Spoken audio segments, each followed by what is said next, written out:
It is 6:04. I call this meeting to order. Roll call, please. Commissioner Siebert, Present. Commissioner Wall, Here. Commissioner Ward, Here. Vice Chair Perillo will be marked absent. Chair DaCosta. Present. Please join me in the Pledge of Allegiance. Right hand over your heart. Ready? Begin. I pledge allegiance to the flag of the United States of America and to the republic for which it stands, one nation, under God, indivisible, with liberty and justice for all.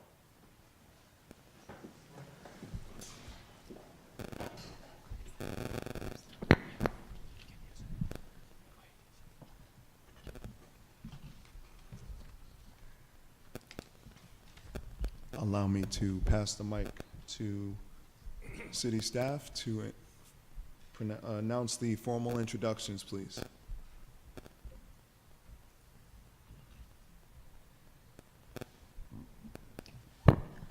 Good evening, Honorable Chair and Commissioners, members of the public.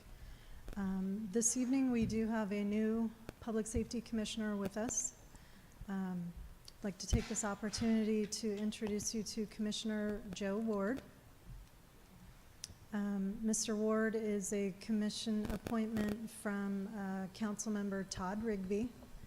And Mr. Ward, if you don't mind, I'm actually gonna, if you'd like to tell us a little bit about yourself. I know you have many, many years of law enforcement experience, many years of experience in the military, but I don't want to do you a disservice by not giving as many details about you as possible that you're willing to share with us. So, Well, okay, I'll try to be brief. My name's Joe Ward. I've been a resident of Eastvale for probably since 2004. Married, 2 kids. I'm currently a sergeant with the Los Angeles Police Department, a little small town west of here. And I'm in the internal affairs section of the LAPD. Prior to that, I was in the military, the Marine Corps. Got stationed down here at Camp Pendleton.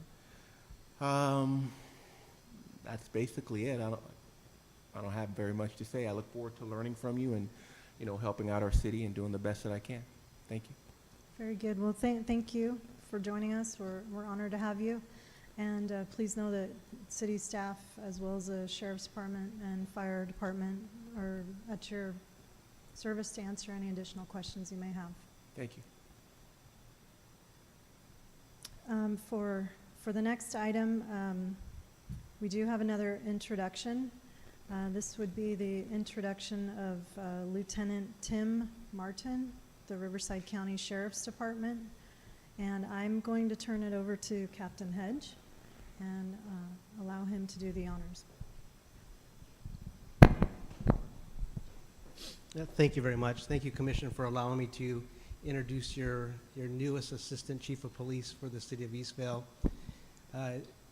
As you're probably aware, the previous Assistant Chief, Scott Forbes, was transferred very quickly to another jurisdiction within the county. I think we're used to, in our line of work, as you probably know, moving to where we're needed, and he moved rather quickly. I was tasked with locating and selecting a person that I felt would fit in with the community and would contribute as much as the Lieutenant Forbes did. And it just so happens that Lieutenant Tim Martin happened to work at my station assigned to county operations in unincorporated areas. I've worked with Tim for numerous years in and out of our paralleling jobs throughout the different departments. He has 21 years experience and worked a variety of assignments, including patrol, gang task force, professional standards bureau, and patrol operations. And it was an easy selection for me. I think he's going to fit in well. Hard worker, puts in a lot of hours, which I like. And he's going to do very well. So I'd like to introduce you to Tim Martin. Thank you very much. It's my honor to be here tonight. Like the Captain had said, I have 21 years experience in law enforcement. I am married for the last 27 years, and I have 2 grown daughters. And I look forward to working with everyone here. So I appreciate it. Thank you. Thank you for your service and welcome to the commission. And thank you for your service and welcome to the city of Eastville. Code enforcement update, item 3.3. Good evening, Chair and Commissioners. My name is Kenny Waldecker. I am one of 2 enforcement officers with the City of Eastville. The other code enforcement officer on staff is Officer Andy Shuck, which is in the audience today with us. In addition to the 2 code enforcement officers, we have in our department a part-time street sweeping officer and a part-time code enforcement technician. We also utilize volunteer staff when available. We did recently lose one of our volunteers, Jared Perez, as he was able to obtain a full-time position. In our department, the staff report to the city manager directly for code enforcement. As an update, we have had an increase in complaints which relate to property maintenance and landscape. I would say trash containers, unkept landscaping, overgrown landscaping, and inoperable vehicles, as well as recreational vehicles, are probably our most common complaints as of right now. This is typical in any city as the residents get out, walk, and have more outdoor activities in the summer months. As a result, myself and Officer Shuck have to prioritize our caseload based on those which pose an immediate threat to life, health, or safety. It has been the continued method that I work a caseload in the north area of the city, north of Schleißman, and that Officer Shuck works a caseload south of Schleißman. Our goal is always to achieve voluntary compliance. However, it is through the process of issuing notice of violations and citations that we achieve this compliance. If we are not able to achieve compliance through verbal warnings and legal documentation, we would obtain a warrant to abate violations lawfully. And a lot of what we do in our job as code enforcement is educating the public. We have a set of different handouts and flyers. One would be bulk item pickup. A lot of times we go out to properties where there's a complaint of a couch that's left out on the sidewalk. We get out there, we do a knock and talk with the resident, and a lot of times they don't even know what code enforcement is. They just put it out there and they figure that the trash man's gonna come by and pick it up. So a lot of what we do is educating the residents as far as what utilities they can use to help get that stuff taken care of. So we also have a holiday light ordinance flyer that we pass out. We still get complaints of some holiday lights that are still up in the neighborhood, and a lot of people, you know, they just say, hey, I thought I could keep them up. What's wrong with that? So we educate them on the ordinances of the municipal code as well. Our department is able to be contacted at the phone number 951-361-2888, or we also receive complaints via email at code_complaint@eastvaleca.gov. Our street sweeping officer continues to work the areas which have been released in ensuring that the on-street parking on the scheduled street sweeping days is kept to a minimum. Recently released as of April of this year is the Estancia area, or track 36382. Through the weekends, we have the continued efforts of our prohibited or illegal sign placement sweeps done by our part-time code enforcement technician, and as of this past weekend, a total of 243 signs were pulled. These are in violation of our temporary sign ordinance, which we also have a handout and flyer which outlines the guidelines of where you can place the temporary signs and what time frame it is available to do. Please let me know if you have any questions, and you can find me in the back with business cards. Thank you both for being here tonight.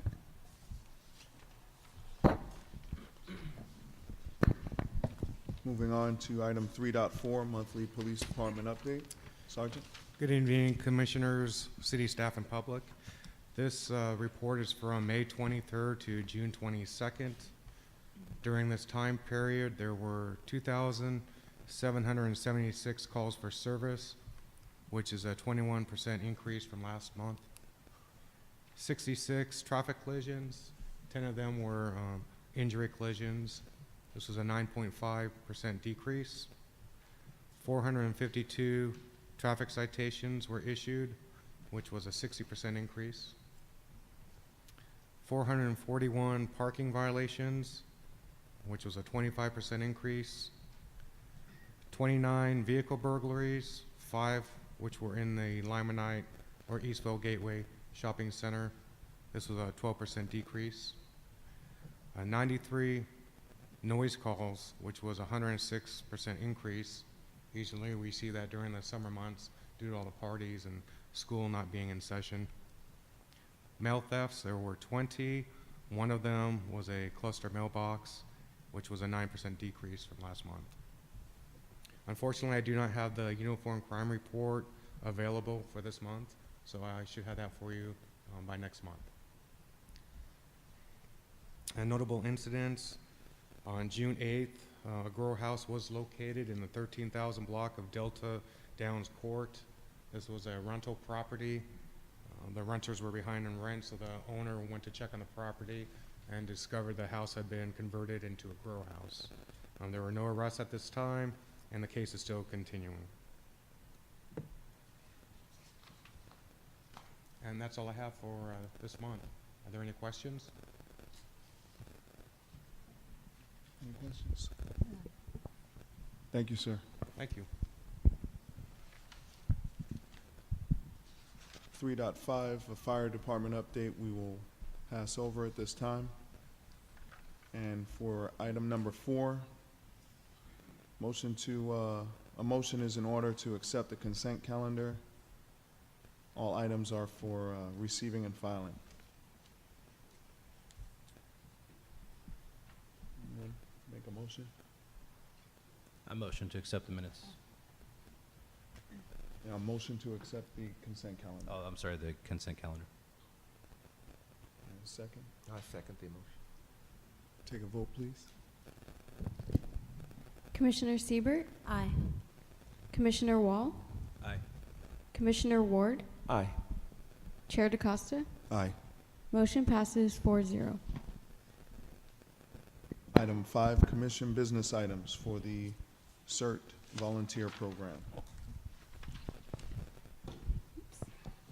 Good evening, Chair and Commissioners. Aaliyah Rodriguez, Senior Analyst to the City Manager's Office. The item before you is a recommendation that you provide us direction on the utilization of CERT volunteers. Just to provide a very quick overview of what the CERT program is, it is a national program that stands for Community Emergency Response Team, where citizens and residents, business owners, people in general can take a 20-hour course to learn basic operations to help public safety in the time of an event or a disaster. The 20 hours includes fire suppression, light search and rescue, basic medical operations, some triage, not CPR or anything like that, but just enough to make a quick assessment and help in a major event when public safety is overly inundated. This program's been around since the early 90s and is recognized nationally, like I said before.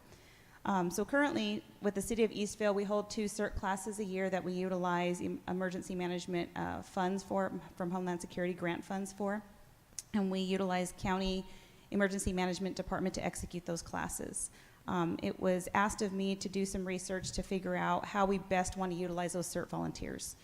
So in your staff report, there's a couple of options. What we currently operate under is what's called a train and release program, where we train these volunteers, they go out into their communities, and when or if a disaster were to occur, they deploy on their own, in their own neighborhood, to make sure that their household and their neighbors are safe until first responders can get there. And we're talking a major event, act of terrorism, earthquake, something of that nature.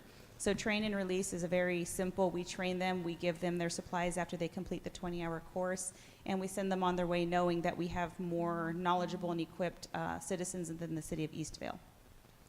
Another option that I was asked to look into is called a train and retain program, which is basically building a CERT volunteer cadre.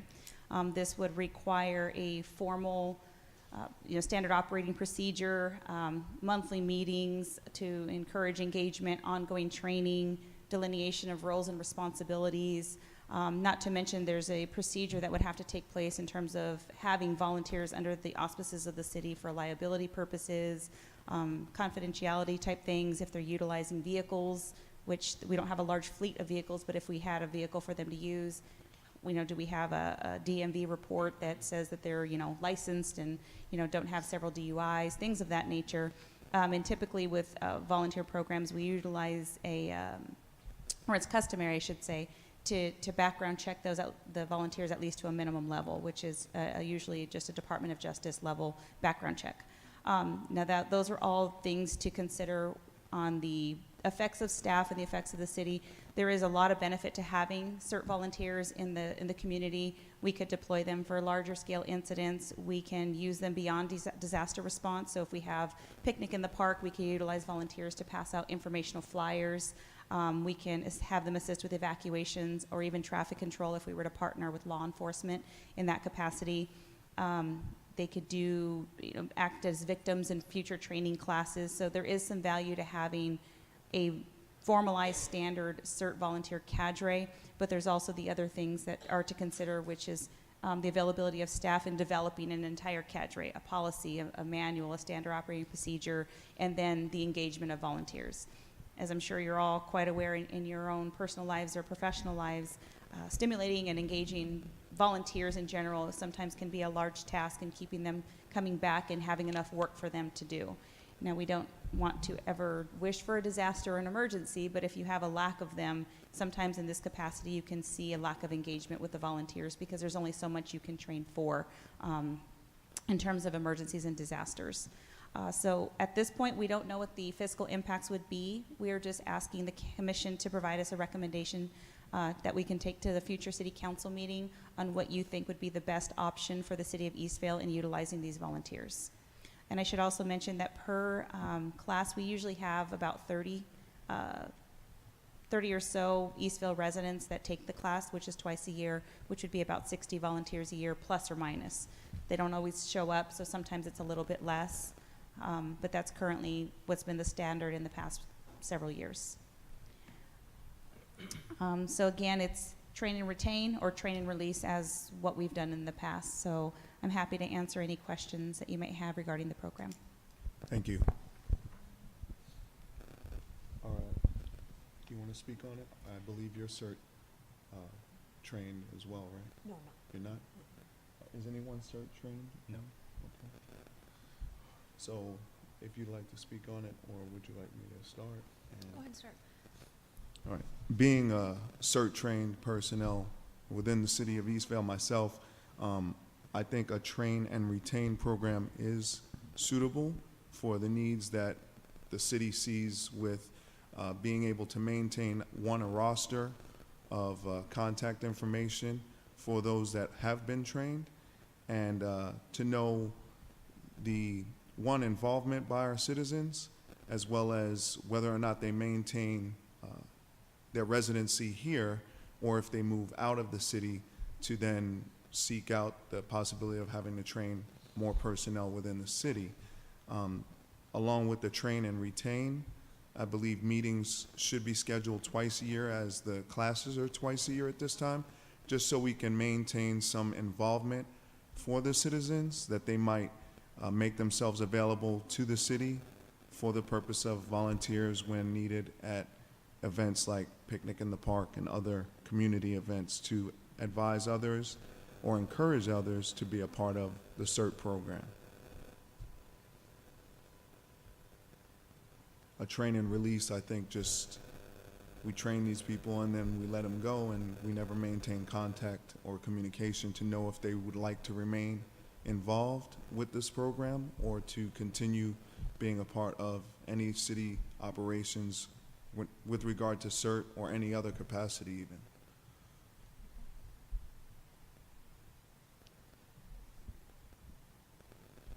Anybody else? I would agree with the chairman. I think the train and retain would be something that would be worth at least exploring.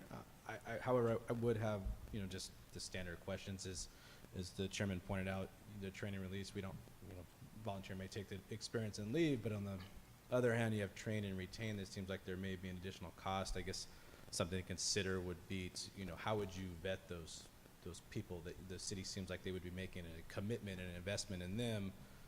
How would you retain that person or know that they would be retained within the city to actually be available when needed? So I think this question kind of poses more questions for me, but I think it's something the city staff should consider taking to the council as to what policies would you in place? How would you select these people? How would you approve them? I can answer that right Sure. now if you'd like. Yeah, absolutely. So I've done this before. I'm a certified trainer, train the trainer, teen trainer in my previous career when I was an full-time emergency manager. So you're absolutely right in that there's a commitment as the city. There's a definite commitment and there's a responsibility that the city would incur to be able to not only train these individuals, but to keep them engaged and keep their skill set up and to, make them feel a part of and utilize them in a certain capacity. So there is a time commitment, but there's also just a commitment to the organization. So in developing a train and release program, objectively speaking, a train and retain program, it is somewhat difficult. I did develop one in my previous organization, and it was great, but we did have to have a budget for that. We did have to supply them with, polo shirts and some light equipment, things like that. The development and creation of a policy was definitely a factor, although it wasn't costly in terms of tangible item, it was costly in terms of staff time to create a policy and make sure it's vetted through the proper channels here in the city, through the legal channels. We also would have to have paperwork, like I said, a home harmless agreement, liability waivers, how do we address minors, because CERT isn't just for anyone 18 and older, you can be 14 and older. So if we have minors, how do we address the minor situation? What capacity are we going to use them in? What's their scope of responsibility and work?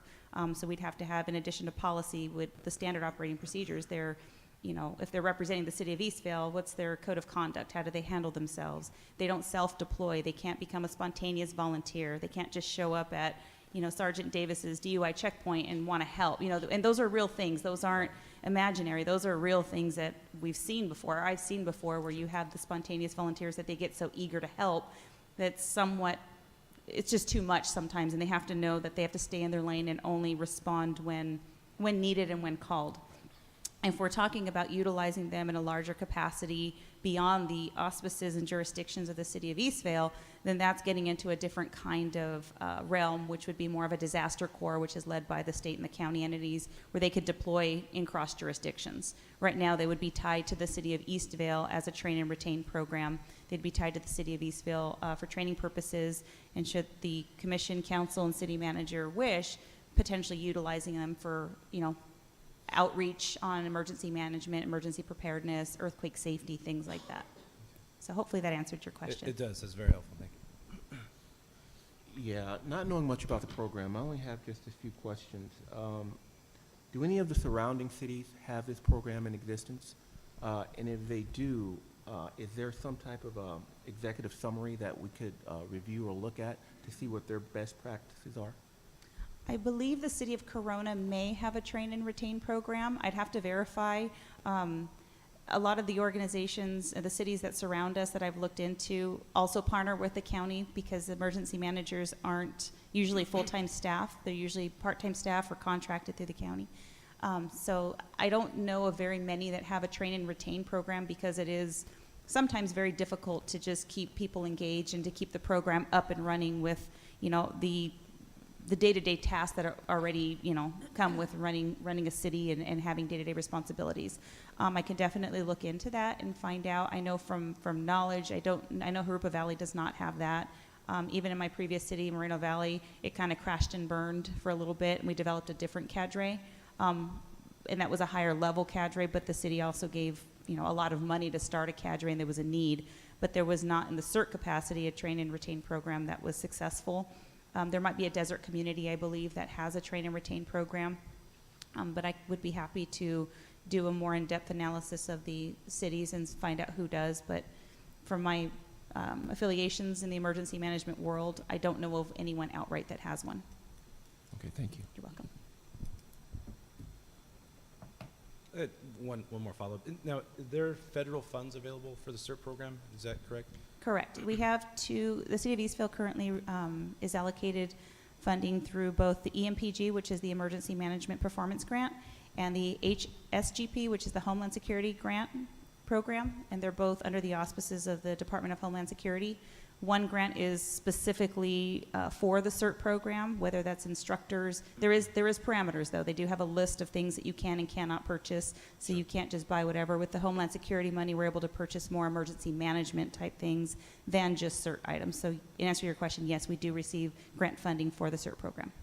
Now, is there a level of funds available if you did the train and release, you got X, if you did the larger scale, they would give you more, or is it, if you decide to go bigger, it's out of your own pocket? No, the way that it's populated, there's a methodology that's quantified based on our population, and it's quantified in that way that the county actually applies for the grant funding and then allocates it. I think the Sheriff's Department gets a pot of that money.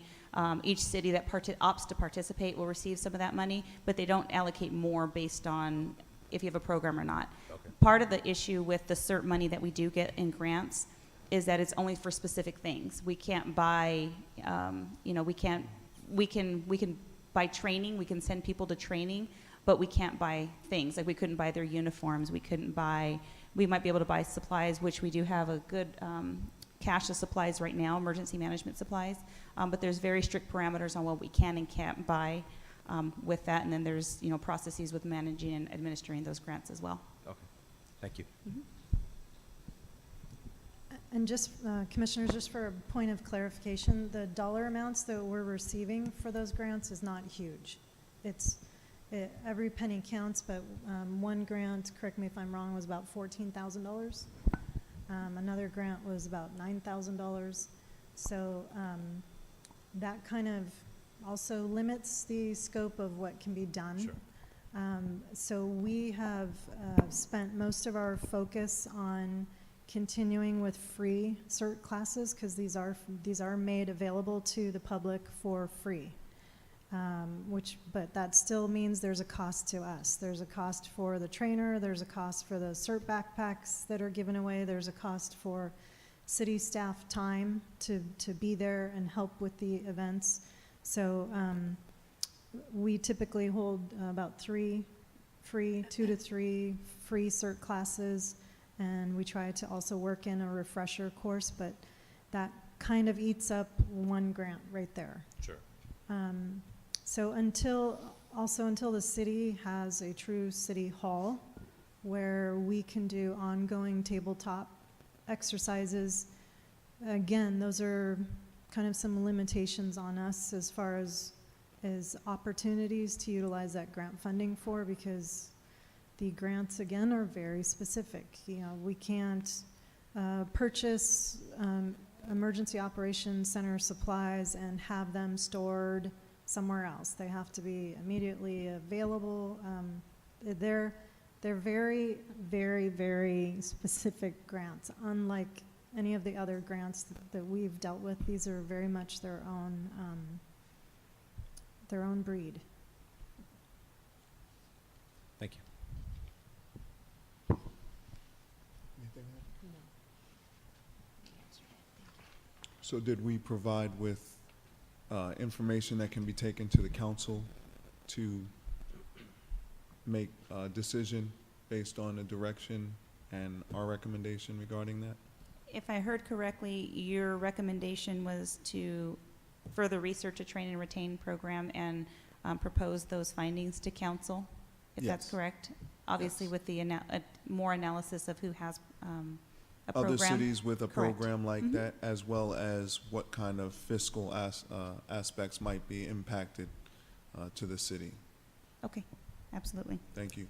Commissioners, would you like that to come back to you before that moves on to city council? Yes, Because, please. because at this point, you're really not making a recommendation to them. Correct. So. Yeah, okay. let's have it come back, and then we can further discuss and make that decision at that time. Perfect, thank you. Thank you. Item number 6, public comment. Do you need a motion on that? No, No. no motion necessary.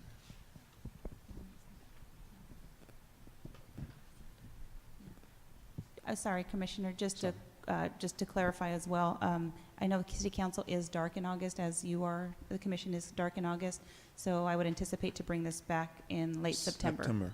Correct, okay. Very good. Thank you.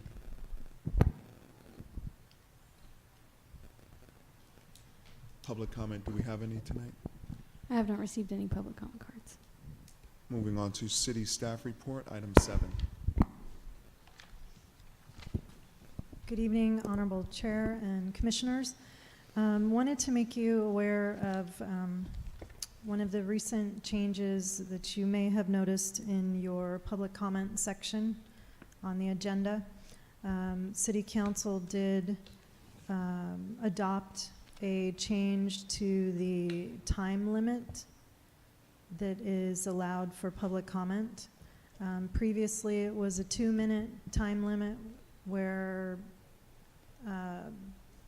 other members of the public could donate their 2 minutes to one speaker and obtain a total of 6 minutes. Council has since changed that requirement to 3 minutes when you fill out a public speaker card, and you can have time donated by one member of the public, and still your maximum amount of speaking time is 6 minutes. So wanted to make you aware of that change. Also wanted to make the commission aware that there is a event this weekend in the city of Norco. I think I've sent you some information on it previous. That would be on July 1st, which is Saturday. This is at the Silver Lakes Complex, which, for the benefit of the public, is not in the city of Eastvale. I know there's been a lot of confusion over that. That's a public-private partnership for the city of Norco. It's a facility owned by Norco, but developed by a private developer that hosts all the events. They are having a car show, country music performance, and a microbrew festival. And that's on July 1st. I believe gates open to the public at noon, and the event would go to approximately 10 p.m. There will be some impact to the citizens of Eastvale, strictly because of where it's located and because they have secured all of the parking at the Eastvale Community Park. I'm sorry? Okay. The scope and scale of the project, the event has been scaled down a little bit because their ticket sales are not what they had anticipated. This was anticipated to be a 15,000 participant event. But I'm going to, Joe Inderwan, our city engineer, attended a meeting just prior to our commission meeting this evening, so he does have a little bit more of an update, and I will allow him to provide that update to you. Also, for code enforcement, wanted to draw to the commission's attention that there is a page on the city's website where you can obtain a lot of information about code enforcement, as well as a link through to our municipal code, which is completely online. You can do a keyword search if you really want to get into the weeds of some of the specifics of code enforcement, and some of the rules that they are charged for enforcing. We also encourage citizens to utilize our eCitizen app, which is a free app that's available on your iPhone or Android or all of the various smartphone devices and tablets. That does allow citizens to submit a complaint electronically. It's an app that was developed in collaboration with Eureka Community Services District. So things that are submitted through eCitizen are automatically routed to the appropriate, not only department, but appropriate agency. However, I would like to specify, this is not meant for anything related to the sheriff's department or fire. And I cannot tell you, I cannot stress that enough, because people submitting 911 complaints through an eCitizen app is not how they're going to get service. This is a passive, this is a customer service tool. It is not monitored 24 hours a day, 7 days a week. It's not for emergency response, and it's not even meant for immediate response. When someone downloads the app, it gives you some very specific information. Hopefully they're taking the time to read it, but it says that, you know, this is handled during normal business hours, allow up to 48 hours to receive a response. It's a great tool for working through the process to resolution, because the complainant will get a push notification. We encourage folks to utilize that system, but again, in your dealings with members of the public, it would be greatly appreciated if you could stress that that is not a method of submitting any type of complaint related to the Sheriff's Department or Fire Department. I would also like to ask for the Commission's assistance in making the citizens aware that submitting a complaint on Facebook or any form of social media is also not the method of reaching the Sheriff's Department or the Fire Department or City Hall. We manage these cities' authorized social media platforms, but again, they are not managed 24 hours a day, 7 days a week. That would be a full-time job in and of itself, just to sit around and read social media to see who's commenting on what. That is not the official method for reaching our agency or the Sheriff's Department or Fire Department. We regularly send out information on how to reach those agencies, how to reach City Hall. Social media is not the answer. So in your dealings with the public, I know you're speaking to them frequently, encouraging them to utilize an authorized and official form of communication, such as calling City Hall, emailing a staff person, or using the eCitizen app for non-emergency and non-sheriff or police, or excuse me, fire-related, would be more of a appropriate method for trying to reach City Hall. We have recently received some complaints from people that are like, well, I posted it on Facebook on a page that's not even run by the city. That's not what we're here to do. And as the popularity of social media grows, and Eastvale is a very, very connected community, it's becoming a growing problem. That, you know, on XYZ Facebook page, the city staff are expected to monitor, you know, a dozen pages and be responding to everybody's comments and complaints on there. That is not the appropriate use of taxpayer dollars. And that is not the direction that staff has been given. That is not the direction from City Council, and so anything the commissioners can do would be greatly appreciated in helping us to relay that message to the citizens, that social media is not how you work through complaints or issues that need assistance. Thank you.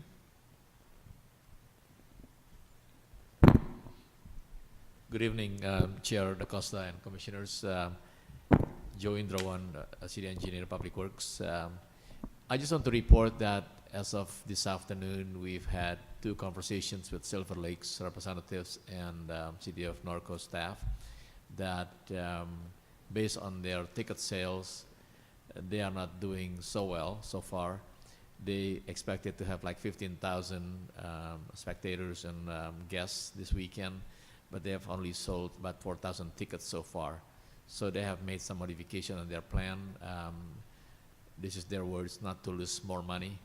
So what they're going to do is they're going to make more available parking in their park in the Silver Lakes. Original plan was to use Community Park, Eastvale Community Park, as the main parking lot. And when that is full, they're going to use the Silver Lakes, because Silver Lakes was going to be used for drifting, you know, the car show and stuff like that. And they have canceled those events, and that makes the property more usable for parking. So what they're gonna do now, they're gonna use that as a main parking lot. They are not going to use Eastvale Community Park only as an overflow, just in case they need it. So at this point, the plan is to lock the gate, and I requested that, I asked if JCSD has been notified on this. They said no, not yet.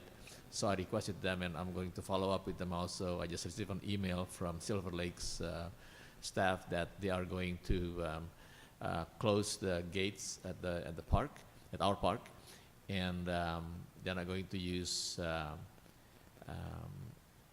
Roosevelt High School parking lot as a staff parking as well. So the plans changed because they expected to have a much downgraded event at this weekend. And they indicated to us that this is nothing more than the regular soccer games that has been happening for the past year or so every weekend. And staff attended the meeting along with Lieutenant Martin. And Lieutenant Martin, if you have any information you want to share, please do so.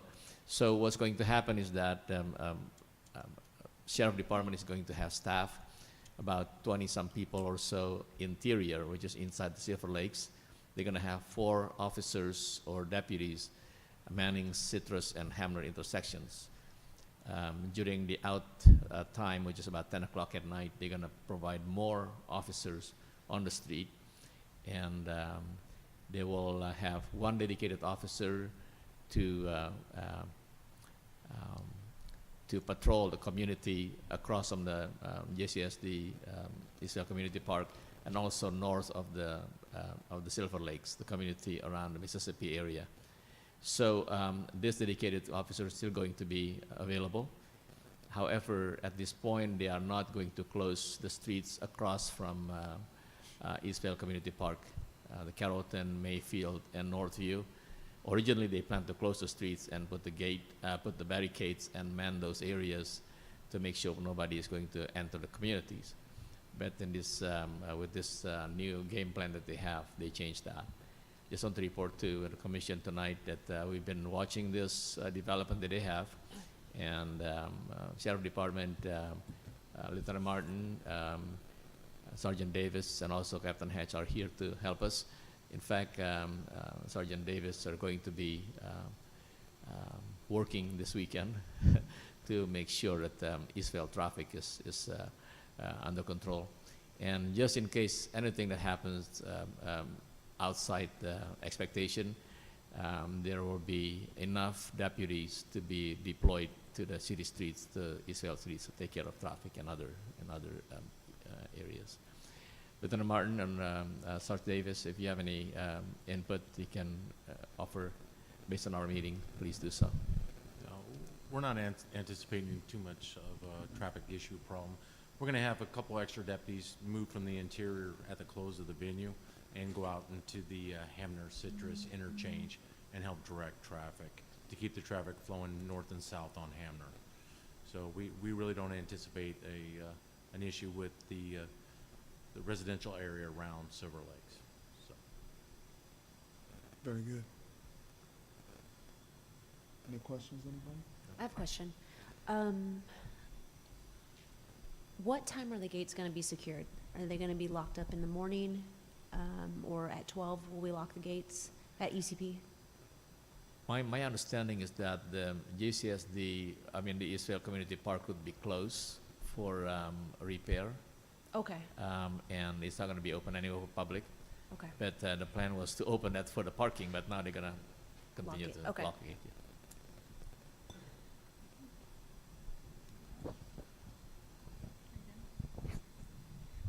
Just one quick update from the PIO hat, from the senior analyst hat. Commissioner Ward, just so you're aware, part of my responsibilities as the interim public information officer is to place items on your calendars of public events or events that you're invited to. So if you see a lot of calendar requests coming from me, it's just keeping you apprised of all the occurrences where you may be requested or council may be requested, and obviously you can just make it to what you can. If you just accept it or deny it, then I know to RSVP on your behalf or not. But that being said, I did send a pretty lengthy email today that we have been invited back to the LA County Fair for Eastvale Day at the Fair. The fair is to run September 1st through 24th, but Eastvale Day will be on Friday, September 22nd. I did send over a form, an application that we need to nominate a local hero. I just received the application yesterday from the Fairplex. They're requesting it to be submitted by July 1st. I have emailed them and sent phone calls in asking if we can get somewhat of an extension, seeing how we got the application late. I haven't heard back, but I did put in your email July 5th, I believe will be sufficient because of the holiday. We'll work as best we can to get those applications submitted to get some extra time. So if you can take a moment to read, if you know someone that you'd like to nominate, that would be great. At this point, we're just be going through the planning process, and I will keep both yourselves and the Planning Commission and City Council updated as we move through the planning process. It will require a float, a reception, presentations and things of that nature. So just be aware that those emails will start coming in as far as the planning process for this day. Thank you. Anything further for your city staff report? Just one last update for the commission. Tomorrow, the final budget is being presented to the city council at their regular council meeting. That meeting begins at 6:30. The new budget has, for the coming fiscal year 17-18, is rather status quo. There will be an additional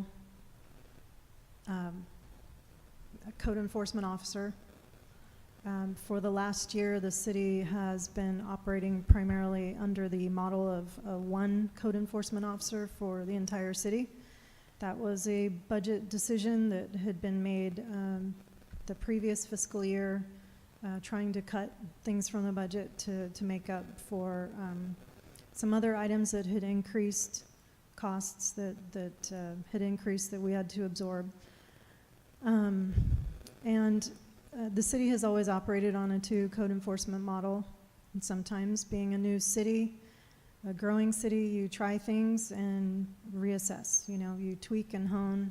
I am of the opinion, as is the finance committee, that we need to go back to a two-person code enforcement model. And so this upcoming budget will reflect that. So if council, commission, encourage you to participate. You can download the agenda item and review the budget. We also have a page. You know how much I love to put stuff on the internet.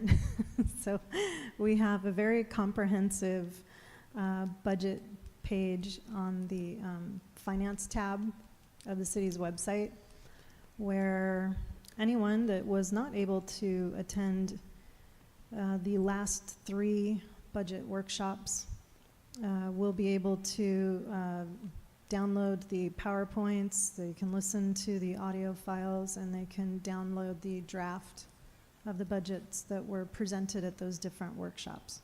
So tomorrow will be the final. There may be some small tweaks to it as far as spelling and punctuation as we kind of wrap it up, but the numbers is what is going to be the final presentation to council. And I'd be happy to answer any questions. Questions? No questions. Thank you. Commission communications. This is where our commissioners have an opportunity to speak for what they would like to see the commission meet on or talk about. Discussing future agenda items would be the next item, but if any concerns, Mr. Ward, that you might have regarding our position or anything that we have to deal with, or concerns that might be presented to you from the public that you might be able to shed light on to the commission and for city staff or law enforcement and fire to deal with as well. That being said, I have no communications at this time. None for me. Hope. Any future agenda items that anybody would like to present or that city staff has to bring up?